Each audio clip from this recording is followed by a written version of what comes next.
dear Father Rector, Father Dean, the Vice Rector, rectors of other communities that are affiliated to this institute, and all other participants of today's small program. Greetings to you, and also to this and other institutions from which you come, especially this that forms, molds, gives shape to hearts and minds to go out and be with people, to present to them the heart of God. My special thanks to Father Samuel, who, after we agreed that I would come for this, continued to make calls to me every now and then, lest I forget, lest I shy away from it, to remind me and to keep me focused on this. And yesterday he called me and asked me, Father, what about PowerPoint? So I told him I belong to the old generation. The digital and the online are the in words, the most important words these days. So much so I asked, when one of my old teachers called me just to inquire how I am doing during these COVID days, I asked her, and what about your school, your classes? Yeah, every day I'm busy from morning till at least 2, 3 in the afternoon with online classes. And sometimes we also have offline classes. So I thought to myself, this word offline is quite new to me. Online, yes, it has come to the fore very much these days.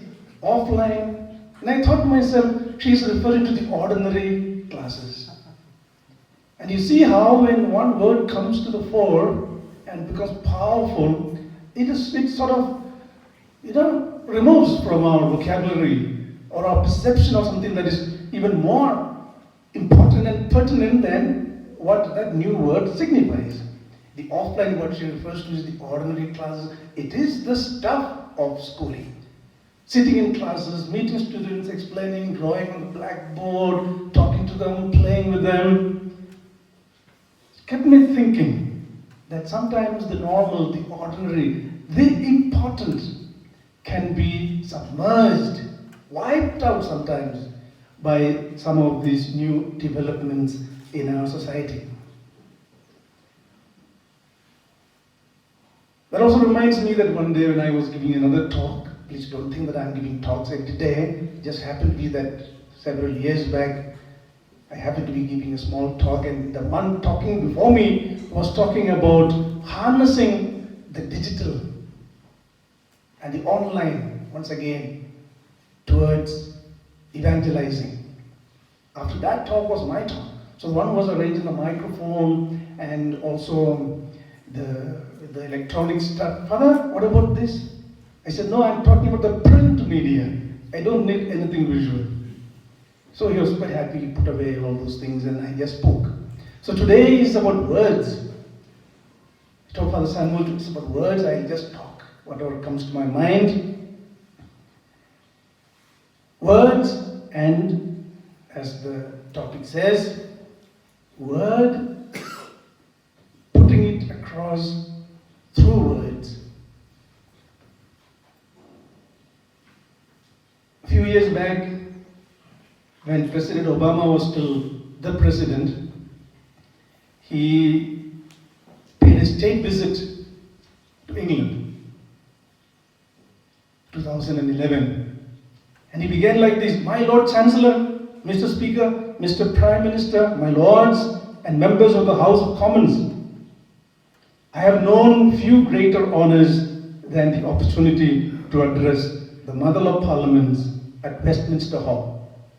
I'm told the last 3 speakers who have been here were the Pope, Her Majesty the Queen, and Nelson Mandela, which is either a very high bar or the beginning of a very funny joke. My presence here is not just the beginning of a funny joke, it is a full-blown joke. In this sense, that I feel like one who has, like as the saying goes, angels, fools rush in where angels fear to tread. I feel that sort of feeling that I have rushed into where I do not really belong. In the sense, since the time I left the theology at Sacred Heart 33 years back, I don't remember having gone beyond the gates of any theology. And if I have gone, it's only the gates of these two theologies, the Sacred Heart and the Orient Theological College. Let alone be inside the four walls of a hall where great ideas are discussed, transmitted, absorbed, taken in. And so just as Mama said, I feel greatly honored to be in your presence, to be with you, to share just a few thoughts that I hope will be useful for you, also for me. As today's title says, communicating the word in words, we just split those three words and keep the first word aside and look at the next two words, the word and the words. We are already talking about two great channels, two great rivers that converge, that meet. And when we talk about communicating what happens when these two rivers meet, we are sort of stepping into that confluence, that meeting point of these two great events in history. Continuing events, ongoing events, events that will not be stopped, into which we also jump in and swim, participate, give our share, our might, the little bit that we can. And so it is good that we think separately about these two courses of history. The Word, revelation, God's communication, His salvific work, and all that.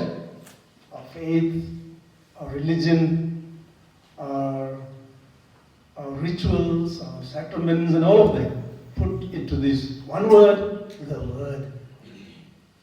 And words, meaning languages. It's when these two meet, we have an idea like this, that we can talk about communicating the word in words. If only one thing existed, if there was the word and revelation, which we cannot imagine except in the context of languages, if the two do not meet, the topic doesn't exist. Similarly, if there are languages and there is nothing to communicate, then also this topic doesn't exist. So we take a few minutes to think about these two channels, these two rivers, the word and the words. First about the words, language. I don't know if you have thought about what this stuff is. Languages or language. We are so used to it, it's everywhere, and we talk all the time, that not talking is almost inconceivable to us, that it is so most commonplace that we might not think about it. Even the very act of talking. Just imagine in your own mind how we talk, how we produce words. Our lungs pump, we breathe out and breathe in, and as the breath, the air is expelled, as we send out the air, our breath, we play on it at different places in our mouth. From the throat, the guttural system, and various points in our mouth, with our tongue, and the teeth, the lips. It's something like a flute or a wind instrument. All the wind instruments, we blow them, and we play by letting this air flow out through various holes, and many scientific rules, I suppose, play in it to produce the different notes. It's much like that, the way we speak. We pump, our lungs pump and let air out, and then we produce sounds, various sounds in different places in our mouth. This capacity, human capacity for language, is so puzzling, tantalizing, and sometimes even frustrating.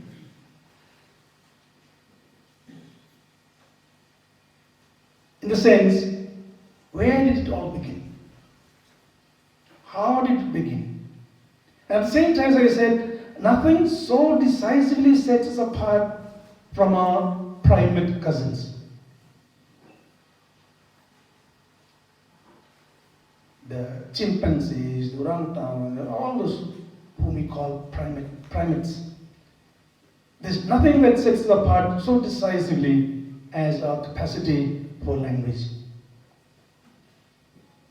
And it is not an exaggeration to say and to credit language as the very humanity that distinguishes us from, let's say, to put it bluntly, beasts. The essence of being human. Well, please don't quarrel with me. We are not talking about the spirit and, we are talking about our human existence. It is so fundamental. So much so, if one were to inquire into the origins of human beings, he or she would be immediately bound also to study the origin of language. Where, when? Of course, we do not have direct evidence. It is said that the Homo sapiens line of development parted ways with our nearest primate cousins 3 million years ago. And the earliest evidence of language, development of human body is available to a certain extent for the bones that archaeologists collect and study. But the development of language, evidence we only have since writing began, maybe a mere 5,000 or 6,000 years ago. By then, so much must have happened to give us our present ability to speak, ability for language, that we do not have much to talk about. But this much we know, a common language connects us into a group, into a clan, one community, into a network of sharing ideas, sharing life. And it is said in social relationships, the race is not to the swift, but to the verbal. To the one who uses language spoken, written in special ways, he is the one who goes on ahead on the ladder of social development. You can think of a spellbinding orator, or a silver-tongued seducer who is trying to get the hand of a girl, or a persuasive child, 2 or 3 years, who wins the battle of will against his or her father or mother to get something. All of them are using language in different ways to win over a situation, to achieve, to get what they want. Now, but the development of language is so frustrating that in 1866 the Linguistic Society of Paris banned the topic for its meeting, discussion on the beginning of language. How did language begin? But studies have still continued, not in their meetings of the Linguistic Association of Paris, but individuals have been doing studies. And we can think that not only scientific studies, but people at large think about language in different ways. The Bibles, Genesis 11, 1 to 9 speaks of the Tower of Babel. It is a reflection of the multiplicity of languages at that time. They wanted to say, how did all this come about? And so that story is there, the Tower of Babel and the power of God that, scattered them abroad and confused their minds, and they couldn't talk to one another, make themselves understood. Or close at hand, if you read some stories of the Khasi Tribe, they also have some ideas about the beginning of language. According to them, in the beginning of creation, everybody was endowed with language, not only human beings. All animals, birds, everything created. Minus, of course, inanimate. But birds of the air, fish of the sea, and everyone could speak. And then there came that decision among non-human beings, all other beings, especially the animals, to conduct a market of their own, which is called the Luri Lura. Which is already a kind of decision against the supremacy over them and over everything else that God had endowed human beings with. And so the market was held and confusion arose because somebody called the Dom, that is the primordial dog. Her name was Dom in the story. She brought that Tungumbai that is very smelly, and all the animals took a dislike to it. They stand and, So then there begins a kind of litigation, quarrel, and Kadam goes everywhere, meets everybody, meets human beings, wants justice done. Because everybody is stamped on her wear, on her material being sold, and finally decision reaches up to God himself, and he gives the verdict that Dom is correct, all others are wrong, and as punishment, God withdraws the power, the capacity for words from all animals and gives it or enforces it further in human beings. Then of course dog becomes friend of human beings, and the story continues. So people think about what this stuff is. What is language?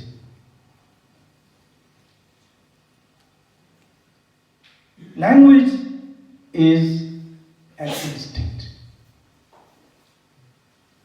This is one of the latest findings about, or latest ways of depicting what language is.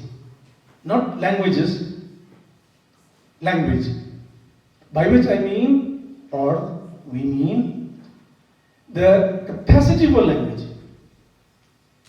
which is the same in everyone.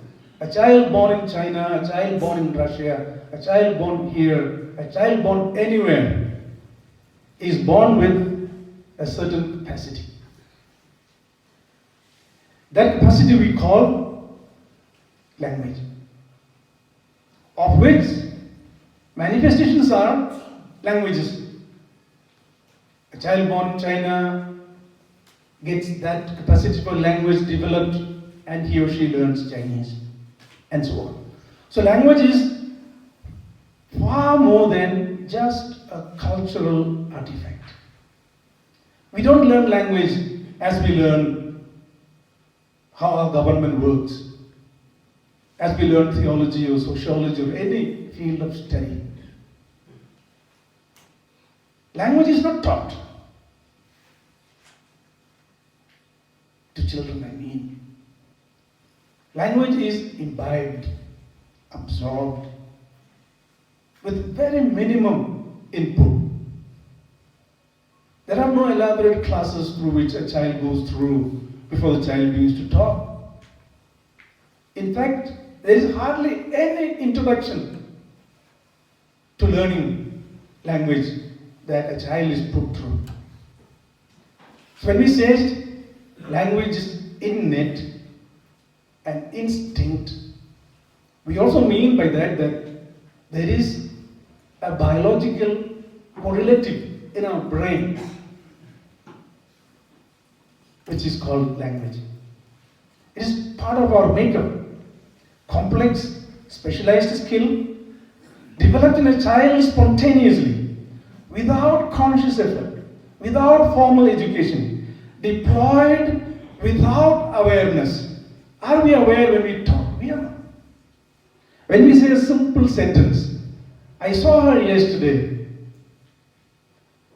the number of grammatical rules that operate behind that is totally unconsciously present to us because it is used by us. Our brain uses those rules and laws that our brain suggests, but unawares.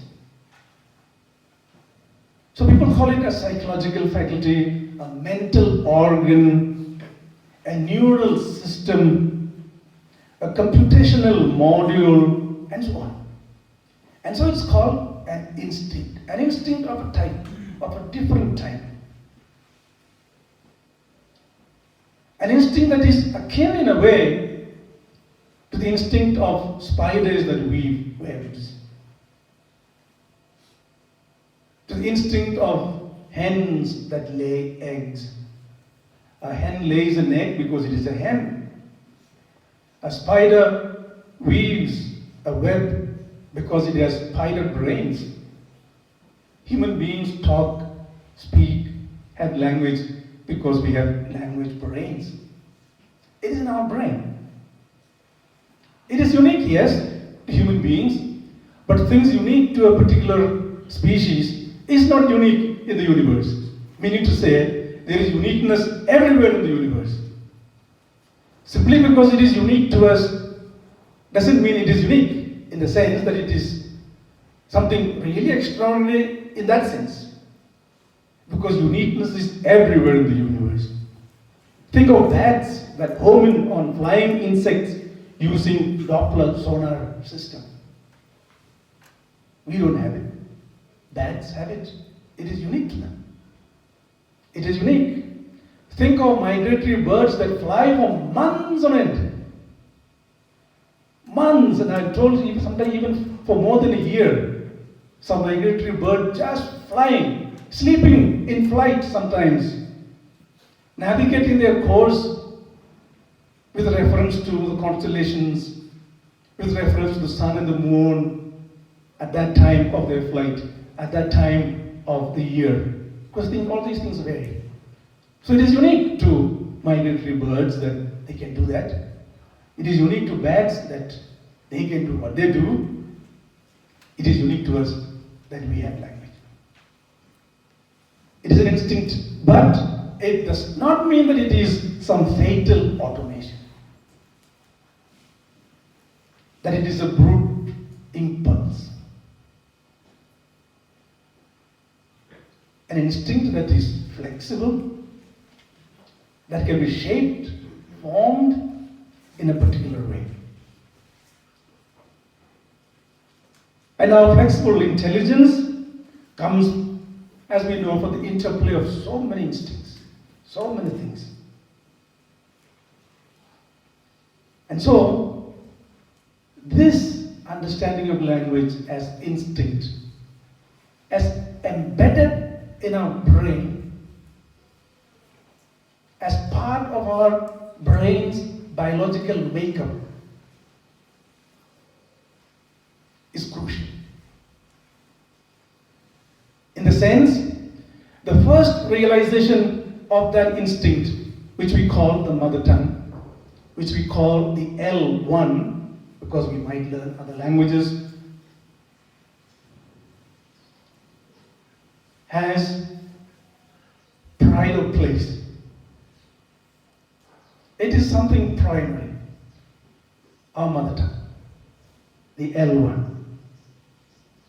It has grown, or is born of that mental grammar, we might call it mentalese, that instinctual, grammatical part of our brain that is actualized for the first time.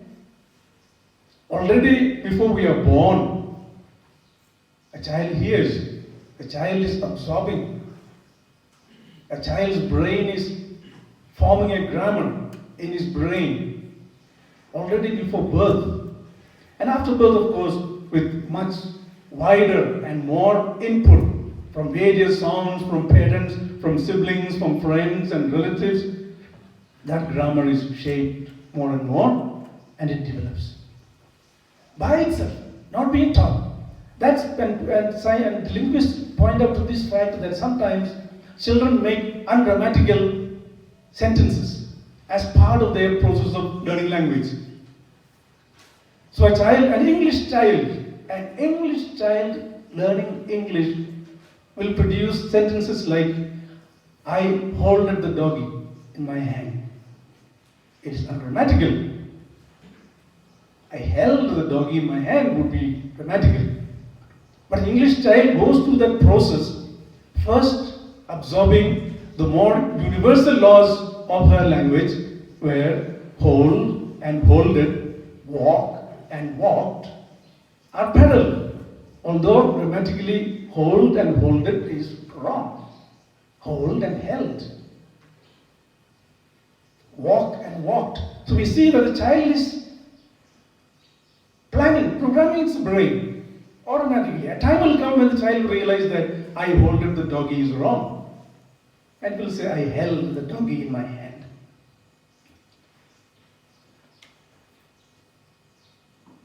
And sometimes this is also referred to as the universal grammar. Don't think of grammatical books on grammar when we say universal grammar. Universal grammar is one way of referring to this mentalese, this instinct that we have for languages. There was a time when people thought that some languages are good, are real languages, and other languages are noises made by some tribes, just as some animals make some noises. This happened in many places in the world, and I'll give you an example. It was in New Guinea.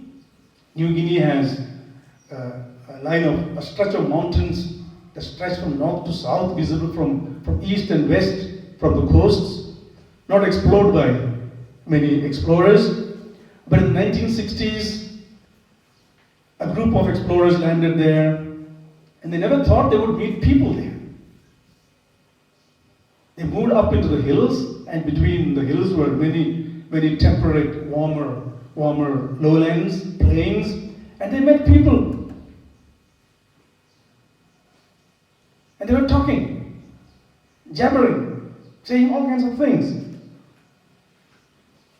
And they thought it was nonsense that they were saying, just making noise like animals or birds or would be making noise among themselves. And to their utter confusion, they found that later on that they had a very complex language that they were discussing at that time when they met these Europeans. Are these ghosts? What are these human beings? And they were discussing high ideas in their language, which was later discovered after talking to them and finding out all these things. And in their excitement, there were these New Guinea people who were touching them, caressing them to see if they are human beings or ghosts, and all these things.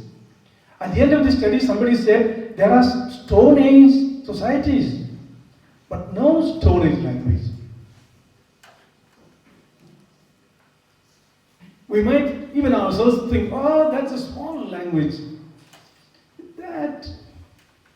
How can you express these ideas or translate these prayers or these books, the Bible, into that language? They don't have no ideas. They have no words for these things. We cannot be more mistaken. When it comes to linguistic forms, Plato walks with the Macedonian swineherd, and Confucius with the head-hunting savages. There's no difference.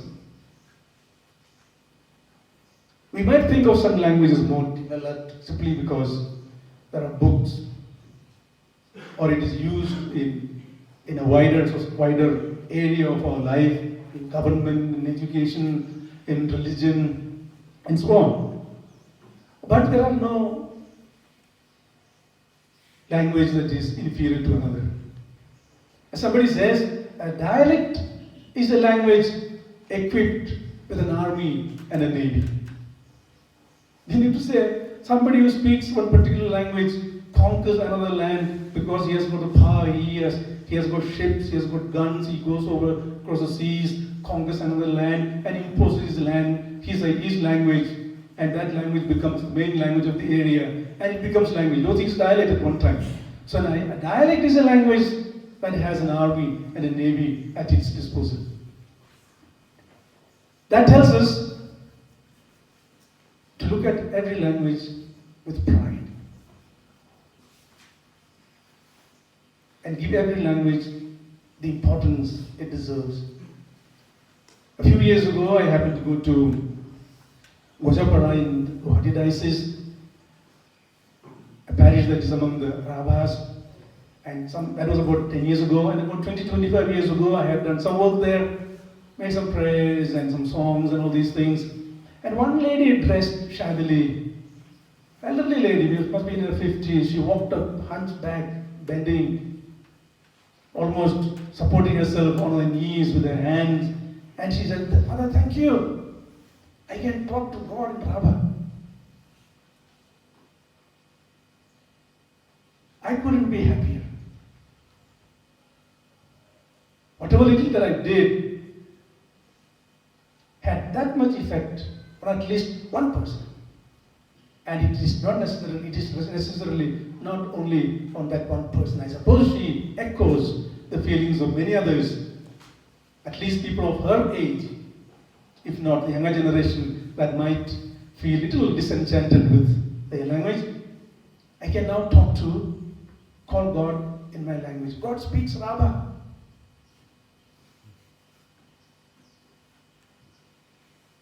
So that is one stream of this topic, words, languages. The other stream is the world in which you are at home. Professors of theology, students of theology, that is our focus, the Word.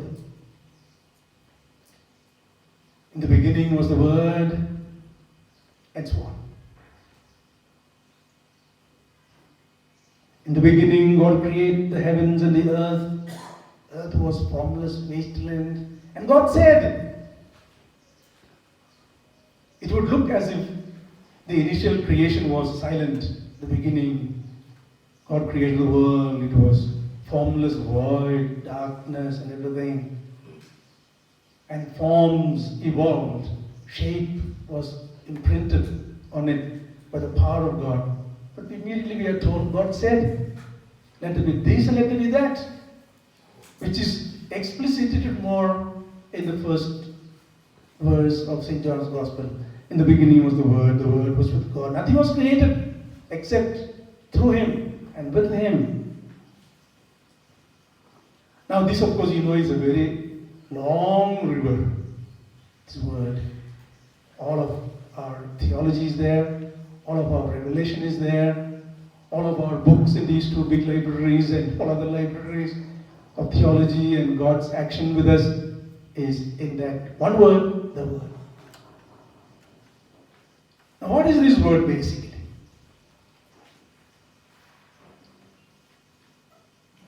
Basically it is an action. Action of God. Basically, it is intervention, upon which the stamp of the Word is given. We might go back to the time of Abraham 2,000 years ago. We might go back to the time of Moses, maybe 2,000 years before Christ. And the time of Moses, maybe 200 years before the time of Christ. And the mighty intervention that he accomplished among a small group, the Havirus, I think. Insignificant people spread all over the Middle East at that time. And God chooses Moses, sends him to Pharaoh, and Pharaoh doesn't obey, doesn't listen, he's hard-hearted. Moses fails and God steps in. Then follows these 10 miseries on the people of Egypt.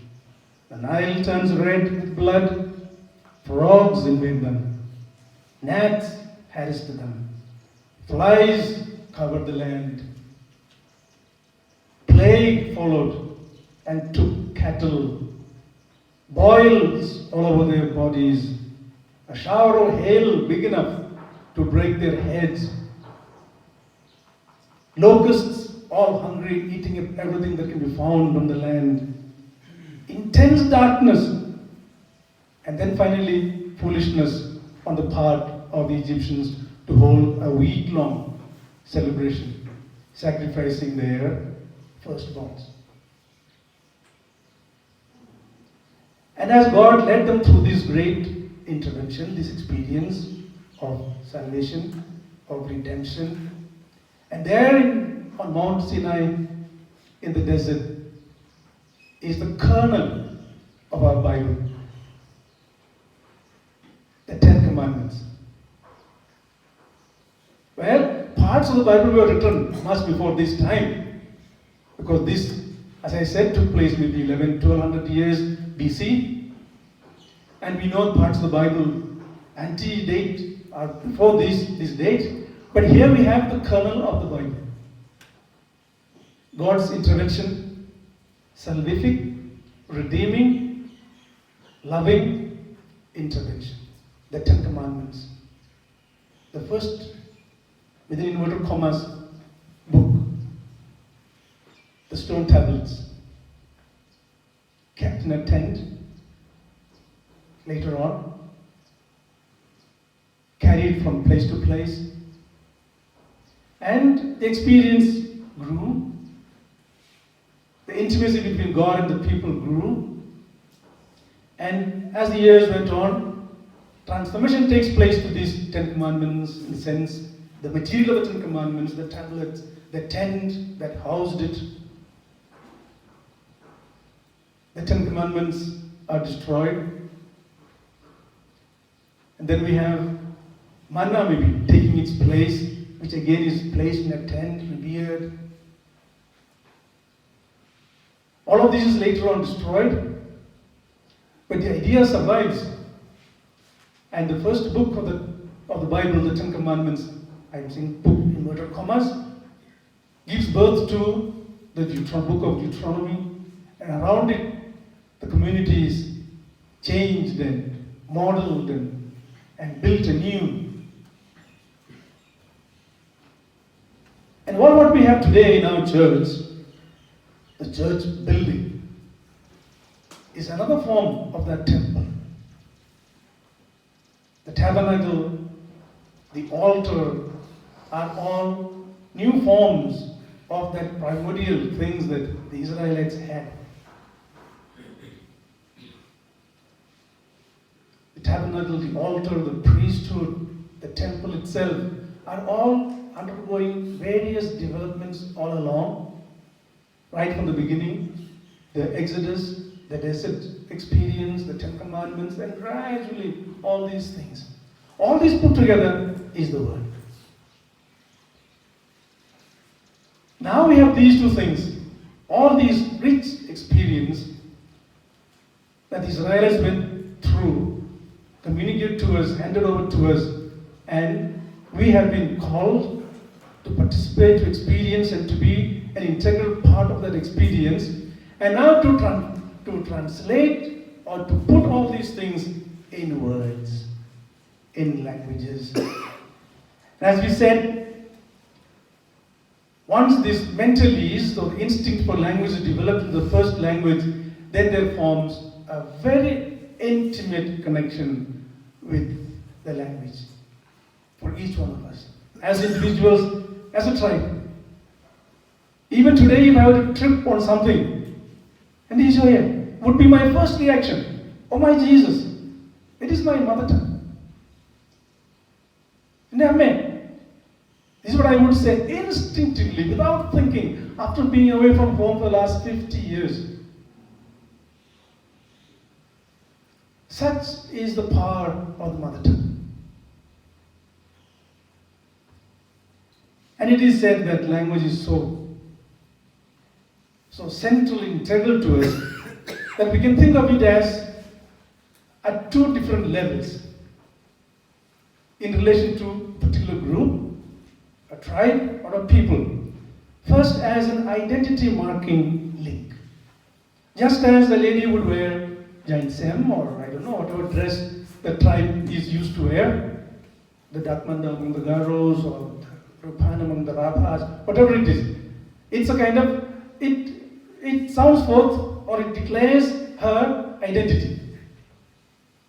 Similarly, language is an identity marking thing. I speak Malayalam as my mother tongue and that's what I am. But in this sense, just as a lady can stop wearing her traditional dress, I can stop using or give less importance, relegate it to some other level in my life. So as an identity marking, merely as an indication of an identity, language can be set aside. But there is a second level. And the second level is that it is also, besides just indicating, just being a sign, it is a culture carrying link. It carries, it shows forth, it exhibits all that I am. So people would say, although many behaviors can mark identity, language is the only one that actually carries extensive cultural content.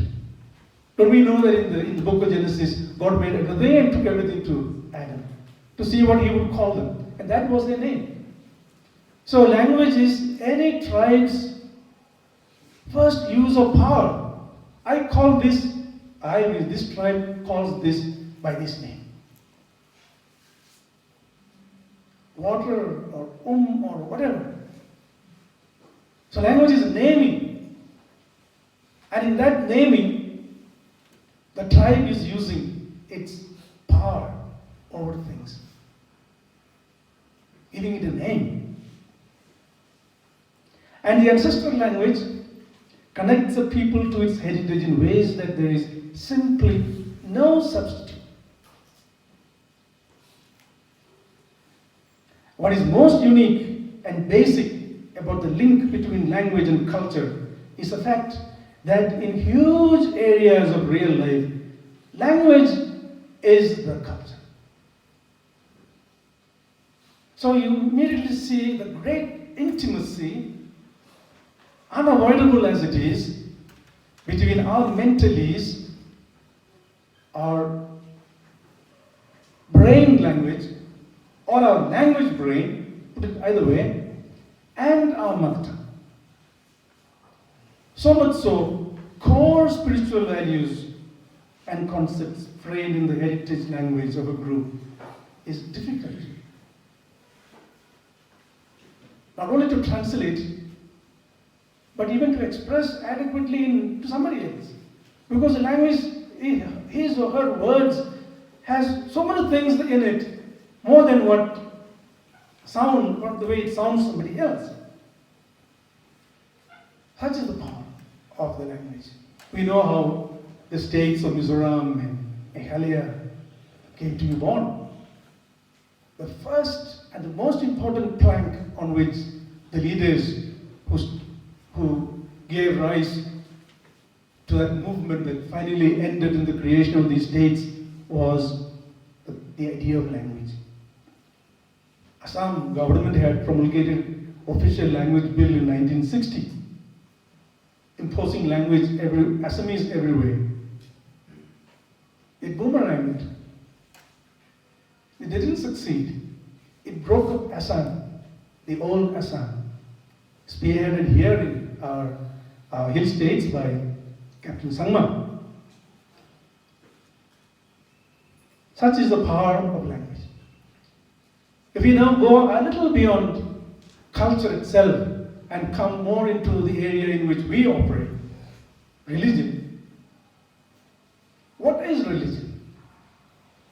Of the many ways of putting it into words, I would also think of religion as poetry.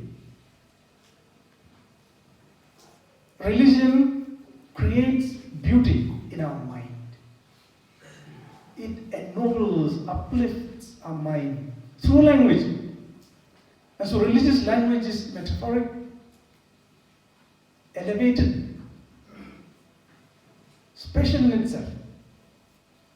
It is not merely professing a particular belief system, the creed or whatever it is. It is also that, of course. But that without this ennobling effect of language, giving us metaphors, images, ideas to think about and to be drawn into this love story of God that God has shared with us, with the Israelites, all along what we said before, in the communicating of that word. If that doesn't take place, then language becomes philosophy. Arid, dry, not making us sit up and listen and think and feel. When proper language comes into play and meshing itself with our belief system, our rituals, then yes, religion becomes beautiful. Then we are drawn to think of the language of the Psalms. Simple as it is metaphoric. It is uplifting, it's poetry. It is an art. Religion is a kind of art, it's a kind of poetry, it's a kind of beauty in itself. Where words play a big role.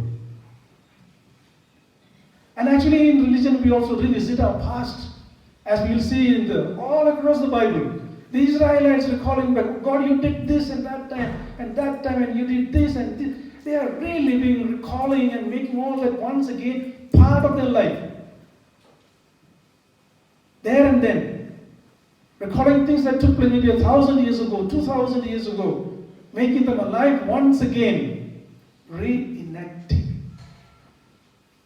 making them present and meaningful and relevant. Making those things grip them once again as it gripped the first people who experienced it.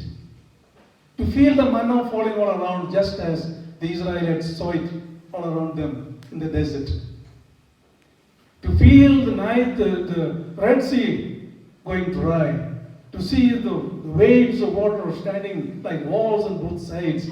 It is making those things alive and present today in our life through colorful language that gives us access to that word through our words today, through our languages. And so denying it to anyone would be a big loss.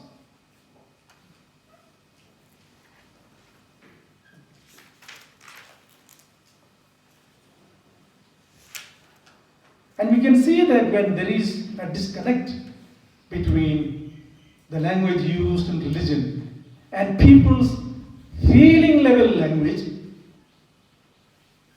then there is Renaissance. Then there is revolution. As history shows. History tells us that when there is a disconnect between the official language of a religion and that of the hoi polloi, the ordinary man on the street, reformations take place. The success of Shankardev or Honkordev and Vaishnavism in Assam, the origin of the Kabir movement in ancient India, the birth of Sikhism all over India, in Punjab also, and the growth of the Reformation in Catholic Church have language close to the heart of the people as the main reason, besides of course many other reasons. The reason for this is not far to seek. It lies at the intimate and intricate link between language, life, and culture. To think of just Reformation, the Bible, the German Bible, in German, had so far-reaching consequence on the society at that time. It split the church. And people used that new Bible in their day-to-day language everywhere. Some of them carrying it everywhere, studying by heart, reading it whenever they could. Such is the power of local language. Yeah, time is running out, that means. So these things, such things have happened also among us. We read this morning, which I wanted to read also, with the Acts of the Apostles. That explosion of the word in words. People surprised, aren't they people from here and we from all over, speak all different languages? And we hear them in our own language. How is it? What is it? That's the word in words.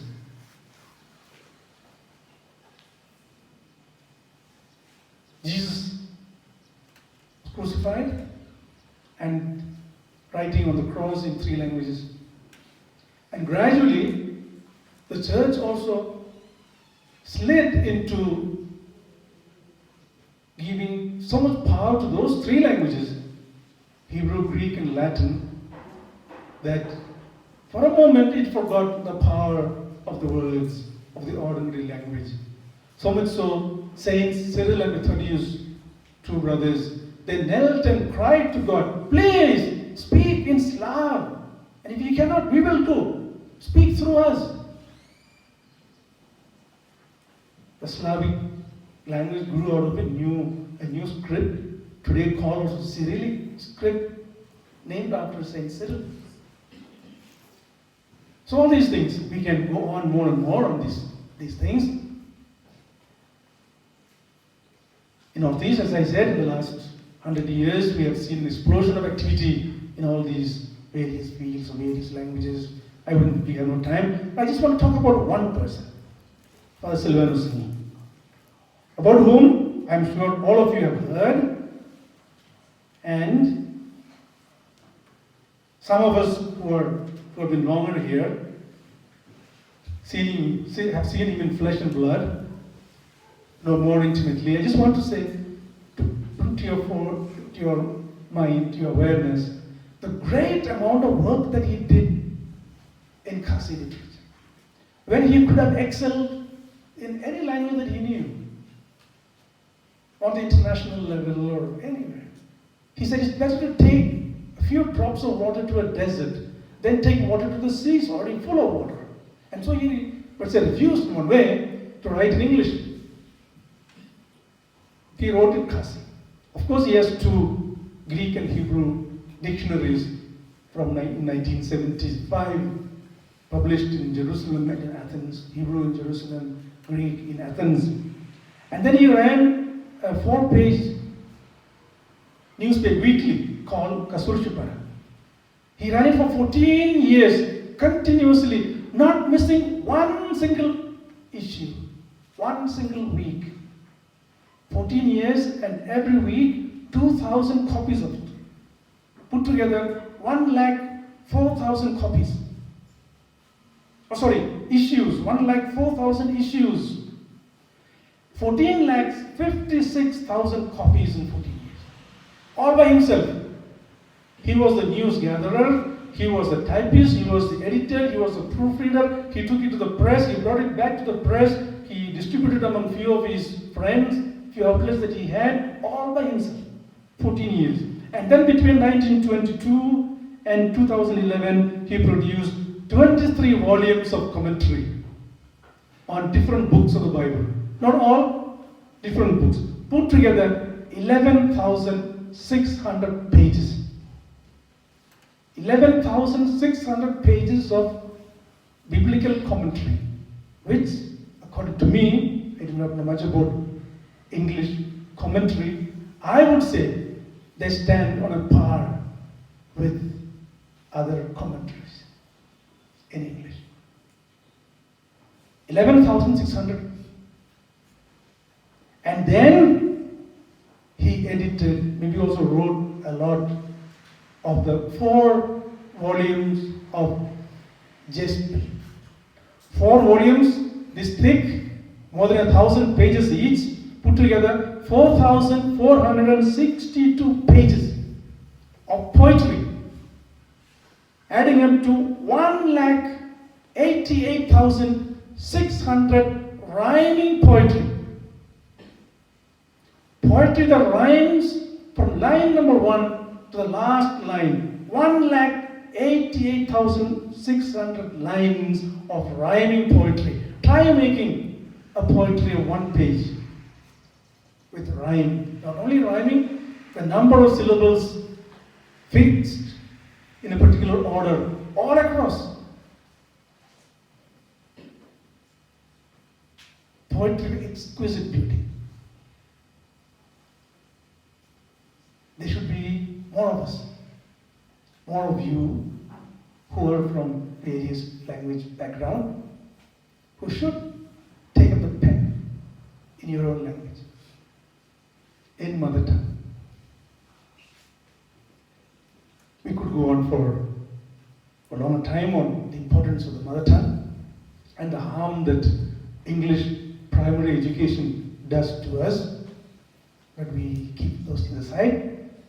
We just focus on this, on the power of the mentalese that creates L1, the first language for us in our social situation.